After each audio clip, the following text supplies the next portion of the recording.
other section students have also joined.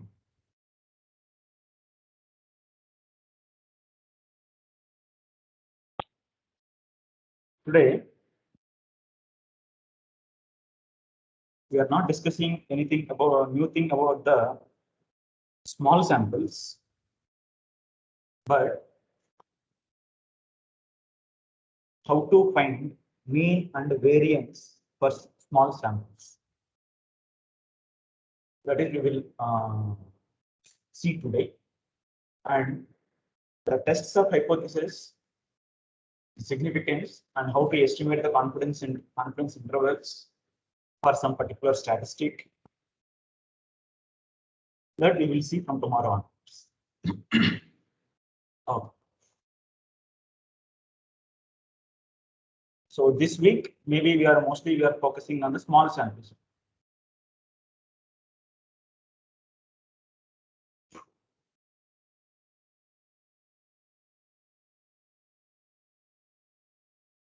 So generally, statistically, what we meant by a small sample, any random sample of size less than 30, generally we call it as small sample, statistical. Okay. For example, regarding some particular data, a random sample is observed to be, a random sample gave the observations as follows.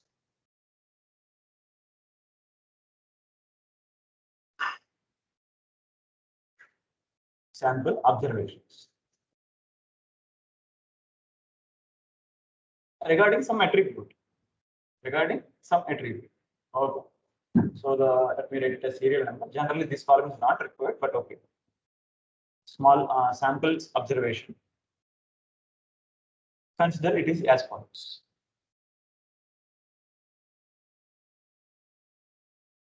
One 165, 162, 164, 169, 170, 166, 165, 163.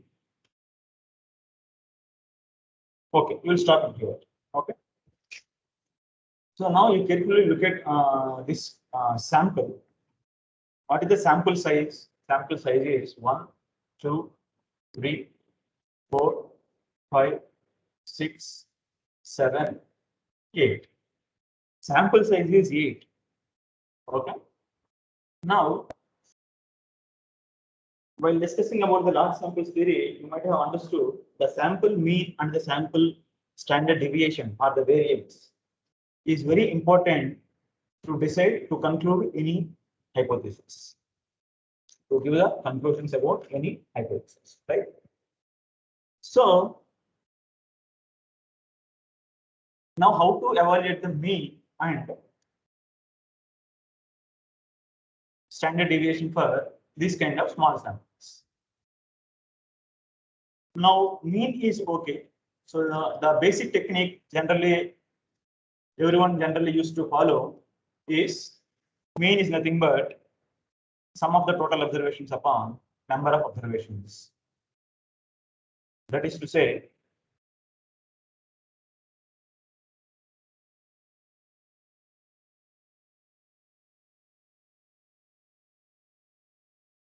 sum of number of observations 8.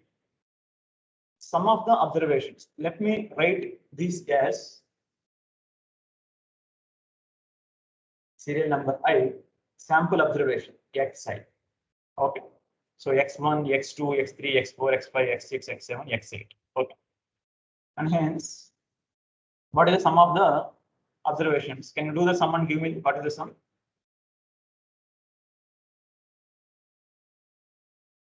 Five plus 162 plus 164 plus 169 plus 170 plus 166 plus 165 plus 163. Turns out to be, I think, 1284. And hence, what is the mean? Mean is nothing but expected value of the random variable capital X is nothing but 1 upon n times summation xi. I runs from 1 to n. That is 1 upon 8 times 1284. That is what is the value? 160.5. 160.5. Okay, mean seems to be easy only, so not a problem, not a difficult thing at all. Not a difficult thing at all. Mean can be directly evaluated without doing anything. Okay. But when it is a matter of evaluating the standard deviation, we should know what is the variance, and the standard deviation is nothing but the square root of the variance. So basically, we need to evaluate what is the variance of x. What is the variance formula? Variance formula is basically expected value of x minus expected value of x.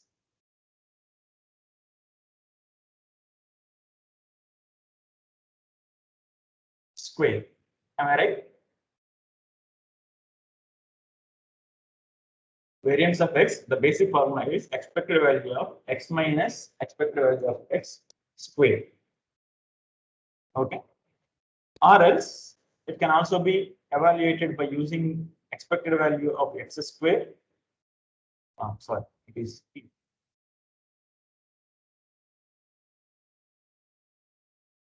expected value of x square minus expected value of x whole square.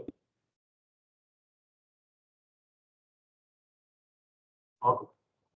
Now now you look at here expected value, how to evaluate the expected value of x square. Here,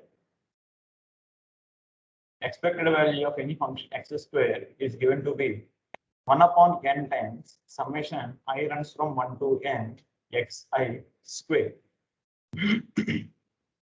So to find this one, expected value of x whole square means 160.5 whole square. That is already there. No problem at all.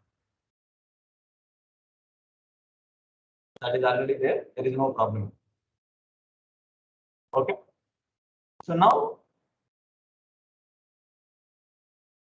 what is the difficult thing here? Finding the expected value of x square. What is the difficulty? There is no difficulty.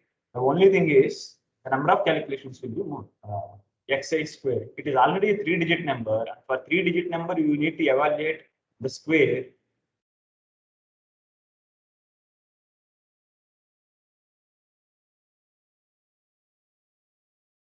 And you will get it. That is, here you will be having summation of, you need to evaluate summation of xi square. Summation of xi square. Mean is 165.5. Mean is 165.5. There may be a calculation mistake. As one of your classmates nearby saying that mean is 165.5. Okay, right. Thank you.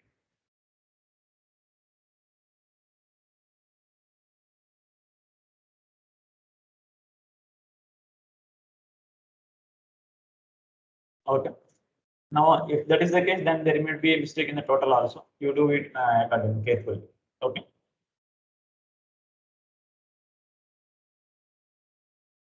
Thirteen to 4. Okay. Thank you.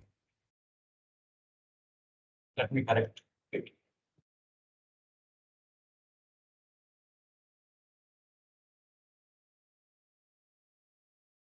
Okay. Now, yeah, to find the variance of the x, we need to evaluate. We need to find the squares and then add sum of all of them, and then finally take the average. So expected value of x square will become minus expected value of x. We have already evaluated 165.5. That's whole square. You take a minute and please do this calculation and tell me what is the variance of x. You take a minute. Do the calculation and tell me what is the sum of the xi square.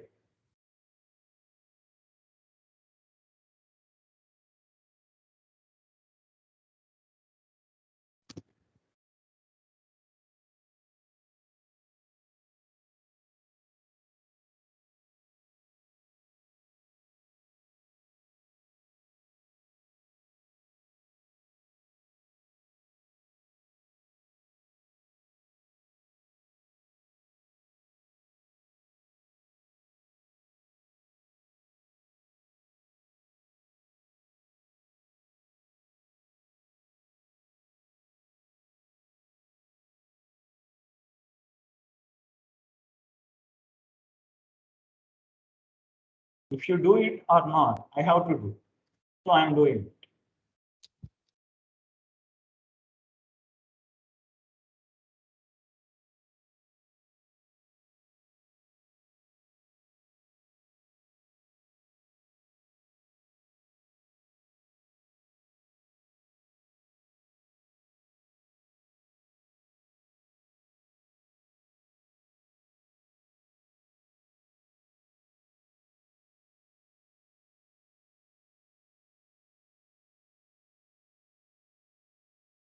$21,9,176. So yes, 21,9,176. Okay, thank you, Nirmal. That is 21,9,176, and the number of observations are 8.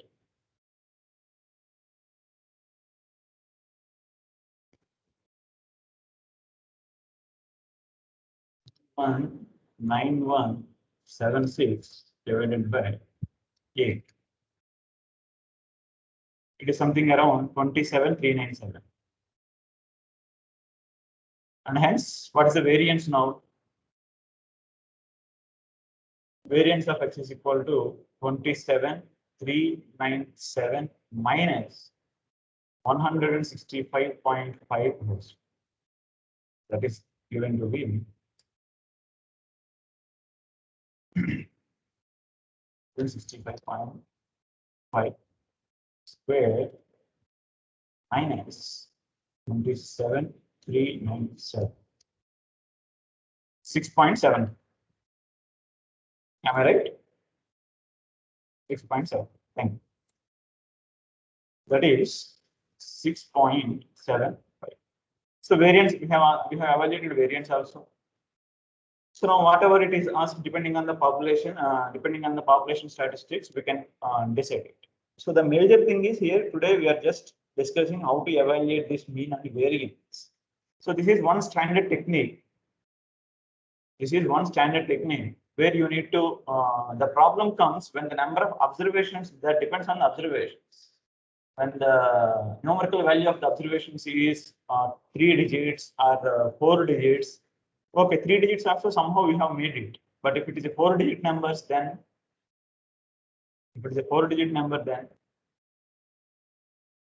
so you have to spend a lot on the calculations. Okay. Instead, now we are going to see a technique which will help, which will reduce our cost. Okay. Now the technique is, you carefully observe. Okay. Now what we are doing, I think this technique you might have come across in your schooling also. I'm not sure, but many of you might have come across.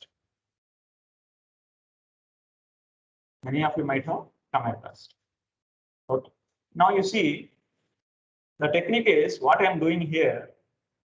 Out of these observations, I'm looking at the just approximately I'm finding the average. Where is that average actually lives? For example, the least observation is 162, and the maximum is 170. 162 and 170. So what you do, you take the any value between 162 and 170. What I suggest, you don't take any value, take one of the value which is which approximately lies between this minimum and the maximum, and that is also a part of this observation. For example, you don't take something like 167. Don't take this. Why? Because you will understand. Okay, but it is not an proper choice. But it is, of course, it can be also a choice. Using that one also, you can evaluate. You can see the technique. But I am choosing here 165, the number. Why? Because it repeated 2 times. Okay, so that is the reason I'm going with 165. It is not necessary that 100, we have to choose the number which is repeated 2 times. Okay. Which should be approximately lies between somewhere. That is what we should observe. Okay. So let me choose here for this problem. Now I'm choosing this is equal to A, some number A. Okay. Now from this value, what I'm generating another observations given by UI, that they are nothing but xi minus capital A. Xi is given observation, capital A is the chosen number. Capital A is approximate guess for the mean. Okay. It is not necessary that we need to take 165. We can go 169 also. We can take 166 also. Okay. Now you do the calculations here. What you have obtained here? 165 minus 165, so that is 0. 162 minus 165, so that is minus 3. 64 minus 65, so that is minus 1. 69 minus 65, so that gives 4. 70 minus 65, that gives 5. 66 minus 65, that gives 1. This gives me 0, and this gives me minus 2. Okay.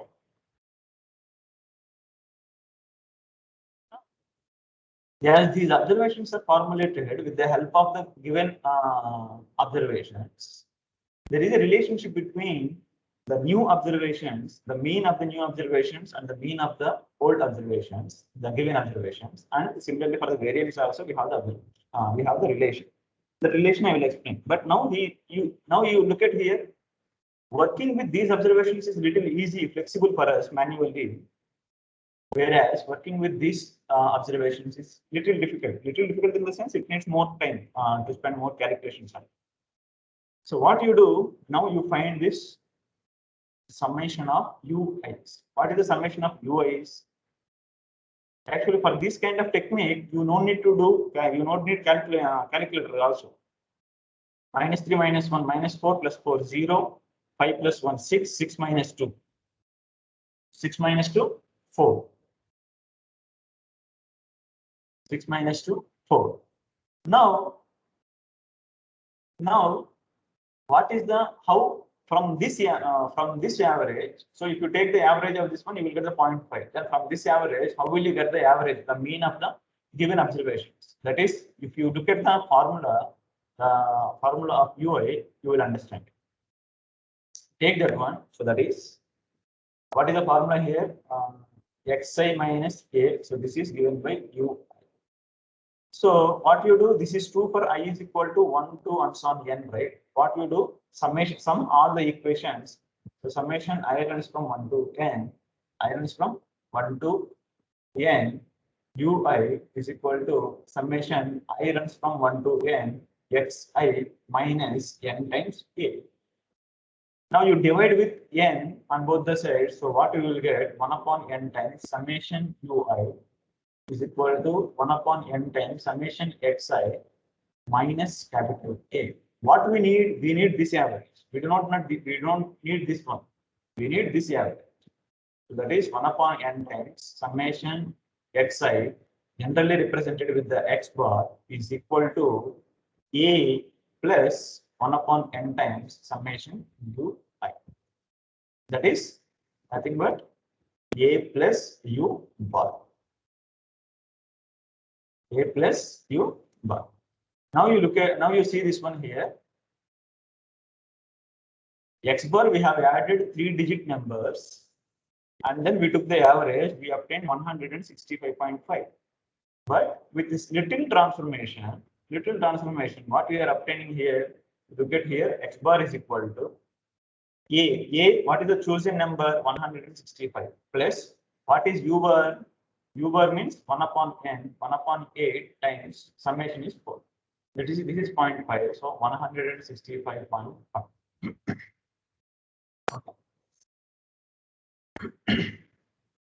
So this is the this is how we can obtain the mean of the given observations with the help of the transformation easily. Okay. Now, what about the variance?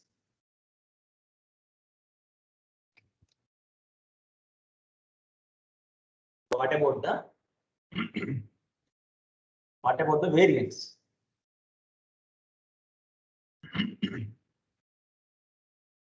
Okay.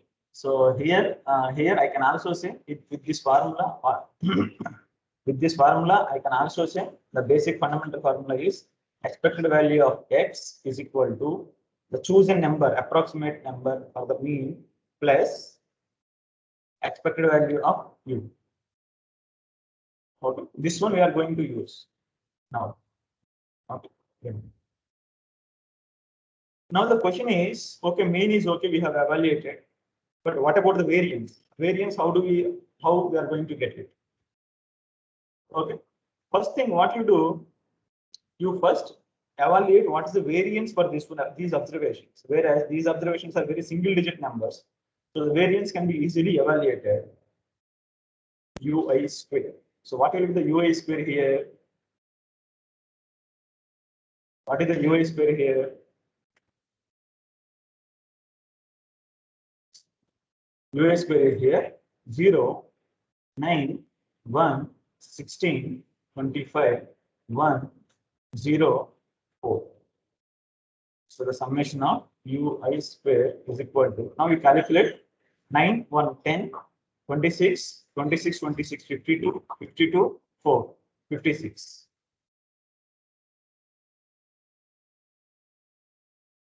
56. Okay. Now you see, now what is the variance of x actually? Sorry, now what is the variance of u? Variance of u is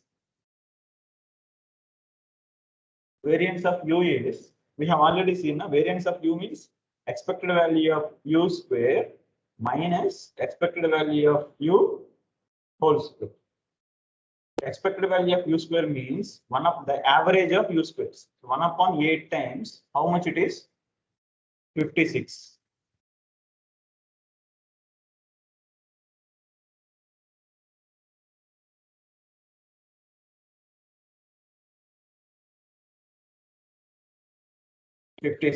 Minus expected value of u whole square. What is the expected value of u? Expected 0.5 square. So that is 1 by 2 square.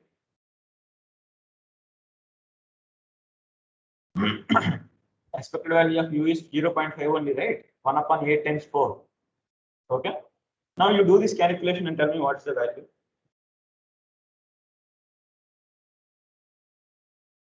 What is the value? This one.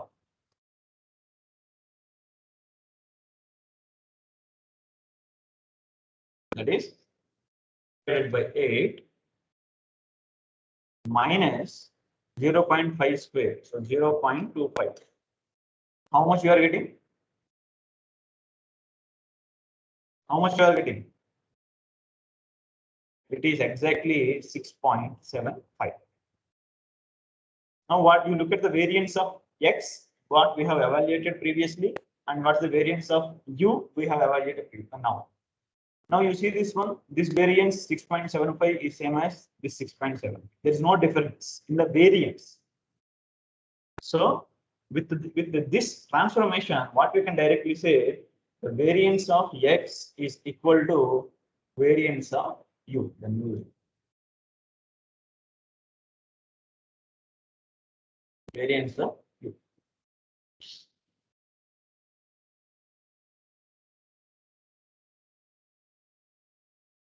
Okay. Why it is happening? Using this transformation, you can get it easily. Do you have any doubt?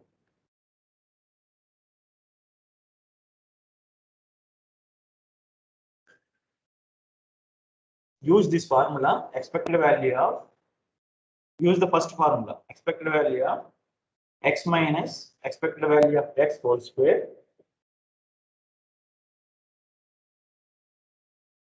Okay.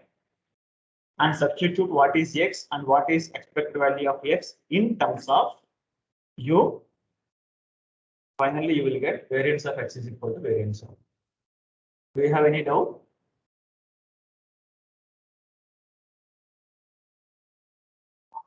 So this technique is most useful to save your time in the exam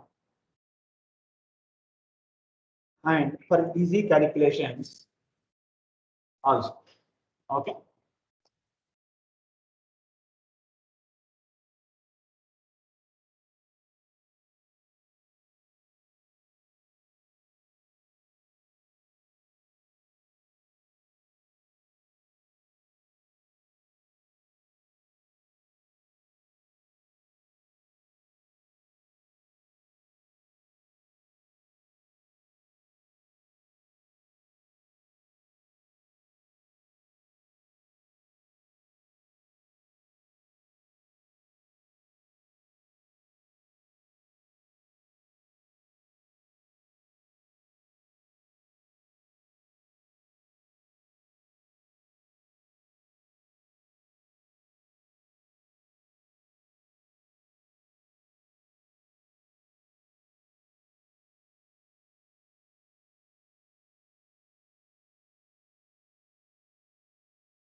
Okay.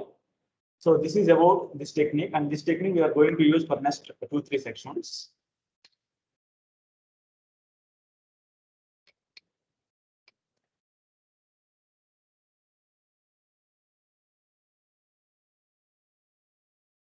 Why? Because if it is one sample, somehow you can save your time, but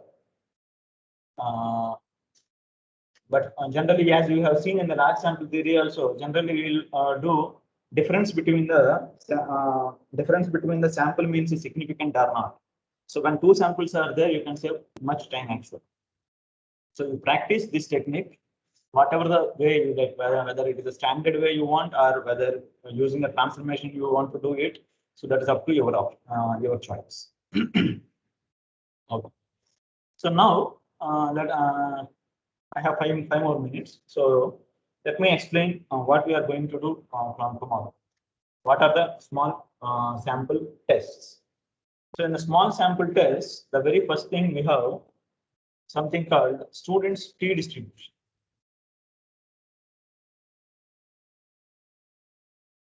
Students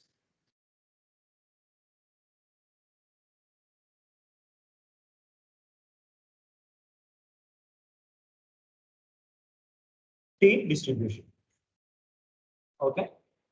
So what actually the student T distribution and how it helpful to us? What are the applications of this? Okay, let me give the applications itself.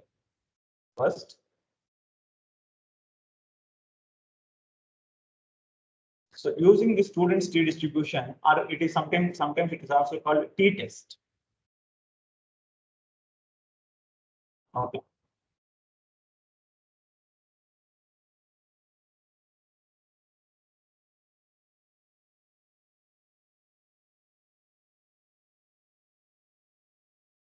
To test the significance between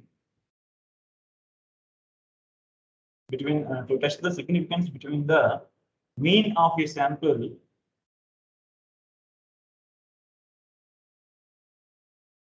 and mean of the population.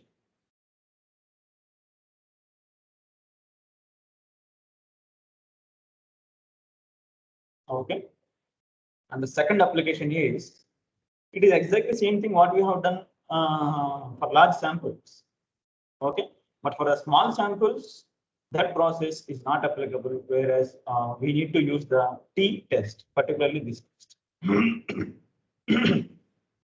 And the next application also you might have guessed. So to test the significance of significant difference between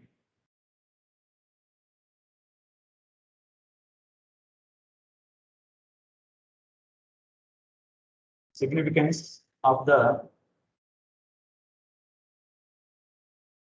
difference between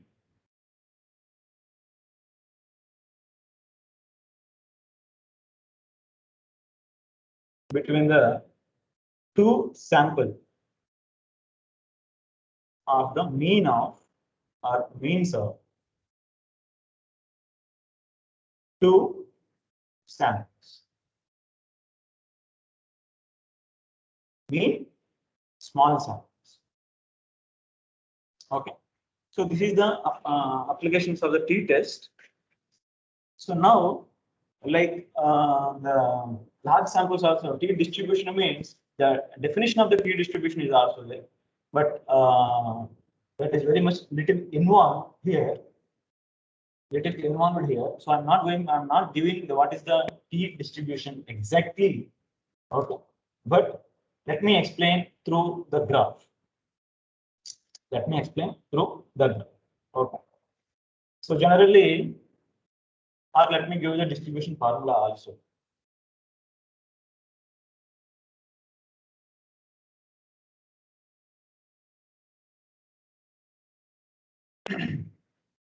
So the t-distribution, any random variable x,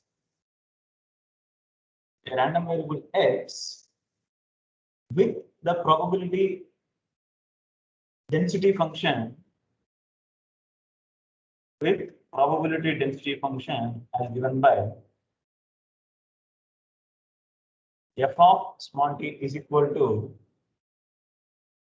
1 upon square root of nu times the beta function 1 upon 2 mu upon 2 times 1 plus t square by nu to the power minus infinity is less than t is less than infinity. Okay. So this is very much involved definition for the t-distribution. Any random variable with with the probability density function. This we say that x follows t-distribution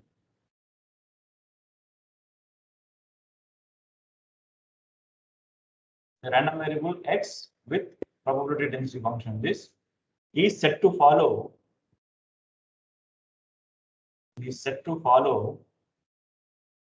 t-distribution.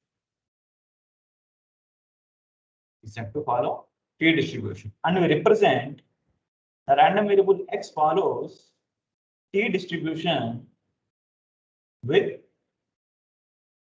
the parameter is here nu. Here this is what we call degrees of freedom.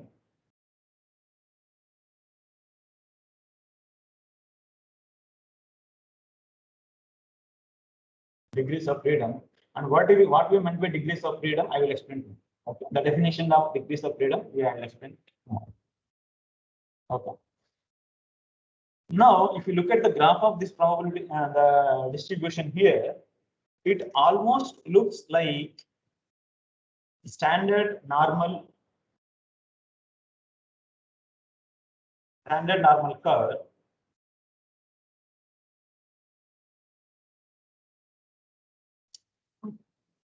So for example, this is the density of t, and along the x-axis, it is the value t. Then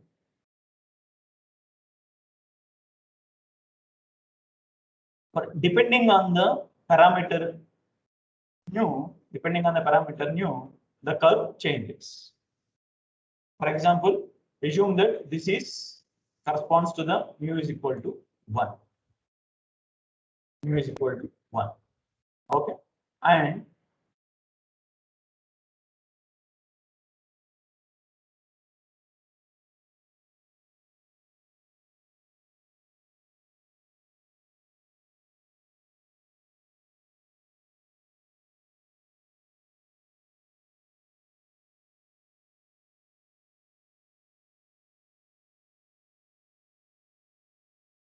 it is equal to 2. It is not above, it goes like this. Okay.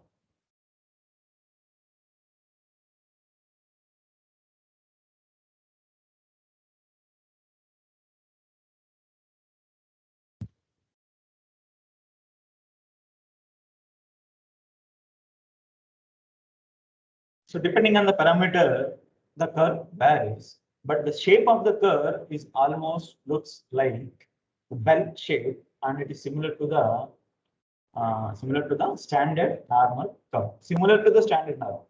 Okay, so this is the T distribution. Now that the PDF, the list of statistical tables provided to you, there you have one table representing the T table. Okay, the T table is having the on one side it has degrees of freedom.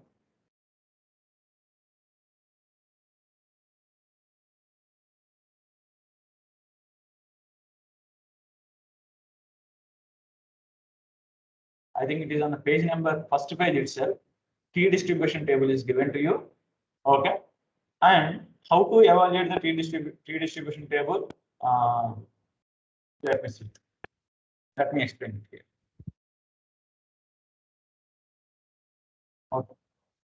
So the table, the T distribution table gives the values like this. So the first column represents the degrees of freedom, means nu is equal to 1, 2, 3, 4, and so on. Okay, and along the subsequent columns gives the values of for level of significance. The probability of mod T is bigger than T alpha, which is equal to alpha, which is equal to alpha. And of course, here not only T alpha, it also depends on the degrees of freedom. So this value. That is to say, it is exact. By the way, it is also an even function. By looking at this curve, you can see that f of t is also an even function. So for one level of significance, for alpha is equal to 0.01 and mu is equal to 1, the statistical value, the table from the table, you can get the values of this one. The probability of mod t is bigger than T with 1 degree of freedom for the alpha is equal to 1. That is 1% level of significance. Okay. So what is this one actually? Mod T is bigger than this number means what? So this is the critical value. This critical value for V is equal to 1 case. This is the V is equal to 1 case. So this is T 0.011 means this area, and of course on the right hand side also, because modulus is there, right? 0.011. So this area together, area of this one plus area of this one together, you can get it from the statistical table. Okay.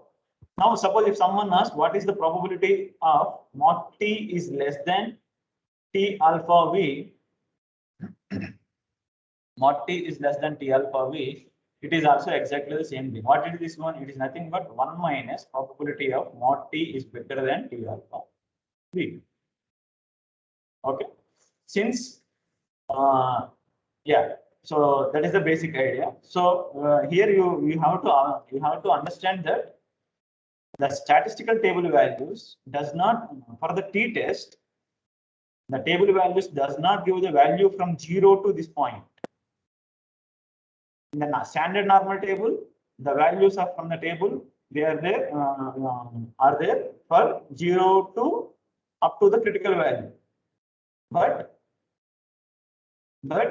in the t test, The values are given by directly this.